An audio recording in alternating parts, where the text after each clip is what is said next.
Corporates తీసుకున్న hospitals, NRI తీసుకోండి, ఇంకొకటి తీసుకోండి, కార్పొరేట్ పీపుల్ని ఇన్వాల్వ్ చేస్తే వైద్యం ప్రజలకి అందుబాటులో ఉండదు, పేదవాడికి న్యాయం జరగదు, పేదవాడికి వైద్యం అందదు అని జగన్మోహన్ రెడ్డి గారు గొప్ప సంకల్పంతో మెడికల్ కాలేజీలు తీసుకొస్తే చంద్రబాబు నాయుడు గారు వారి కూటమికి కార్పొరేట్ పీపుల్కి కట్టబెట్టుకుంటూ ఈరోజు జీవో తీసుకొచ్చిందంటున్న విధానం రాష్ట్ర వ్యాప్తంగా ఈరోజు ఇన్ని కోట్ల మంది సంతకాల రూపంలో వాళ్ళ వ్యతిరేకతను తెలియజేశారు.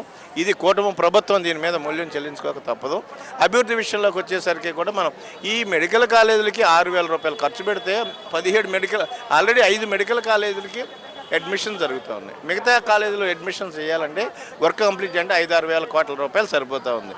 వీటి మీద 5-6 వేల కోట్లు ఈ ప్రభుత్వం ఖర్చు పెట్టకుండా మేము ₹1 కోటి ఖర్చు పెట్టి రాజధాని నిర్మాణం చేస్తాం, అద్భుతంగా చేస్తామని చెప్పేసి గతంలో ప్రజలను మోసం చేసినటువంటి విధానం 2014 నుంచి 2019 వరకు గ్రాఫిక్స్ రూపంలో ప్రజలను మాయ చేసి మోసం చేసి అధికారంలో ఉన్నప్పుడు ఏ ప్రకారంగా మళ్ళీ ప్రభుత్వం కోల్పోయారు. ఇప్పుడు అదే తీరుగా ఈరోజు ఈ ప్రభుత్వం కూటమి ప్రభుత్వం చేస్తూ ఉందని చెప్పడానికి ఉదాహరణ ఇచ్చిన హామీలు, సూపర్ 6 హామీలు తీసుకోండి, ఏ ఒక్కటి సక్రమంగా అమలు చేస్తూ ఉన్నారా?